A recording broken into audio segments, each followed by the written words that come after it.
আসসালামু আলাইকুম রহমতুল্লাহ বারাকাতুহু। আশা রাখি সবাই ভালো আছেন।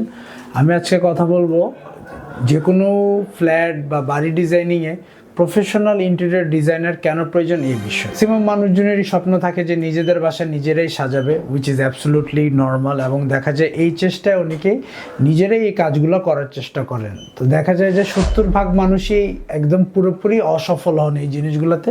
30% মানুষ যতটুকু বা সফল হন, অনেক ধরনের টেকনিক্যাল ইস্যুস তারপরেও বাকি থেকে যায়। যেমন আমি আপনাদেরকে কিছু এক্সাম্পল দিই। আপনি যখন একজন প্রফেশনাল ইন্টেরিয়র ডিজাইনারকে হায়ার করছেন, তখন উনি বিভিন্ন জিনিস নিয়ে চিন্তা করছেন। প্রথমত একটা বিষয় থাকতে পারে যে আপনার বাসার এয়ার সার্কুলেশন সিস্টেম।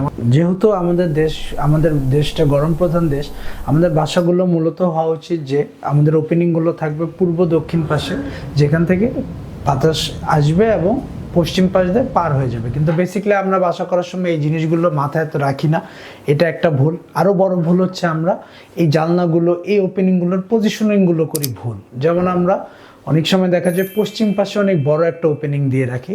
সেক্ষেত্রে যেটা দেখা যায় যে যখন সূর্য অস্ত যাচ্ছে তখন ওই পাশটাতে অনেক হিট পড়তেছে। তো প্রফেশনাল ডিজাইনারকে দিয়ে যখন আপনি এই হেল্পগুলো নিচ্ছেন, উনি প্রথমত ওখানে কোনো ওপেনিং ওভাবে রাখছেন না।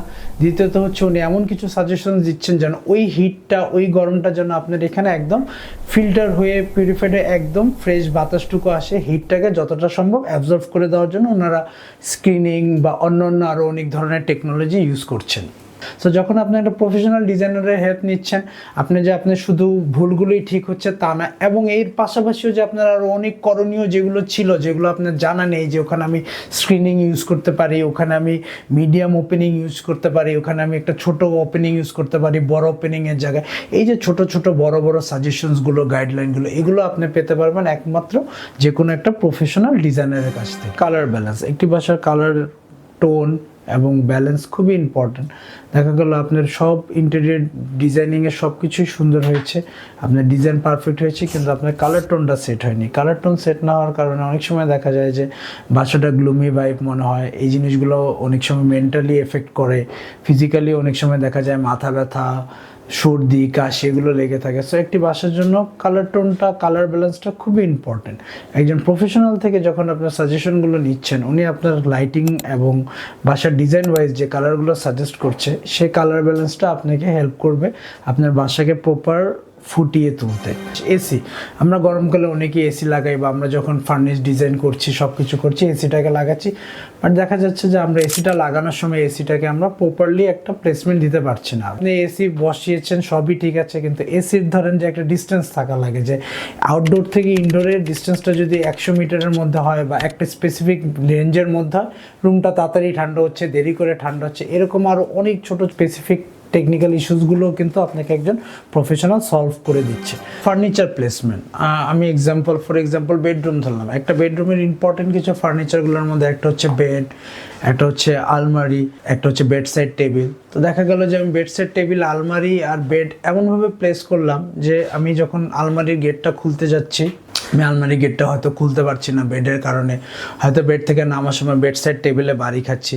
সো একজন প্রফেশনাল ডিজাইনারকে দিয়ে যখন আপনি ডিজাইন করবেন, উনি আপনাকে একদম প্রপার মাপটা দিবে। ক্যাবিনেটের মধ্যে উনি আপনাকে ছোট চেম্বার করে দিচ্ছে, এখানে এই কাপড়গুলো রাখার জন্য।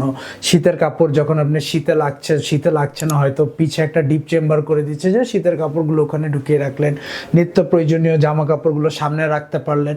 তো ওভারঅল কিন্তু শুধু যে আপনার রুমের স্পেস ইউটিলাইজেশন তাও না, আপনার যে ফার্নিচারগুলো আছে, ফার্নিচারের ভিতরে যে স্পেসগুলো আছে, এগুলো ইউটিলাইজ করাও অনেক জরুরি। সো স্পেস ইউটিলাইজেশন বলতে যে আমি শুধু আপনার স্কোয়ার ফিট ধরে একটা রুমের স্পেস ইউটিলাইজেশন বোঝাচ্ছি তা না, আপনার আলমারির ভিতরের স্পেসের ইউটিলাইজেশন সবকিছুই কিন্তু একটা প্রফেশনাল ডিজাইনার আপনাকে সহজ করে দেয়। বাথরুমটা হয়তো আপনি কোথাও থেকে দামি টাইলস কিনে এনে, দামি স্যানিটারি প্রোডাক্টস কিনে এনে বাথরুমটাকে আপনি খুব সুন্দর করে সাজিয়েছেন, আপনার বাথরুমটা দেখতে সুন্দর লাগতেছে, কিন্তু একটা মানুষ যখন আপনার বাথরুমটা ইউজ করতে যাচ্ছে, হয়তো কমোডে বসতে গেলে হাঁটুটা দেয়ালে লেগে যাচ্ছে, অথবা হয়তো যখন শাওয়ার ছাড়তেছে, শাওয়ারে গোসল করতে গেলে বাথরুমের দরজা ভিজে যাচ্ছে।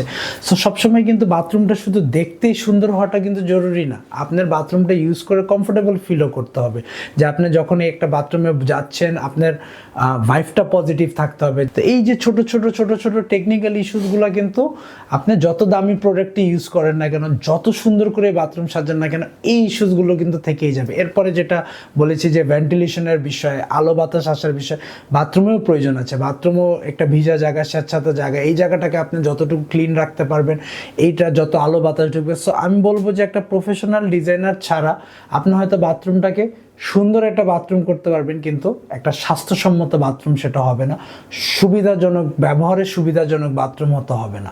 তো আমি বলবো যে অবশ্যই আপনার প্রফেশনালদের সাহায্য নেবেন, নিয়ে আপনার বাথরুমটাকে যতটুকু সুন্দর হবে, যতটুকু রুচিসম্মত হবে, ততটুকুই জিনিসটা স্বাস্থ্যসম্মতও হবে।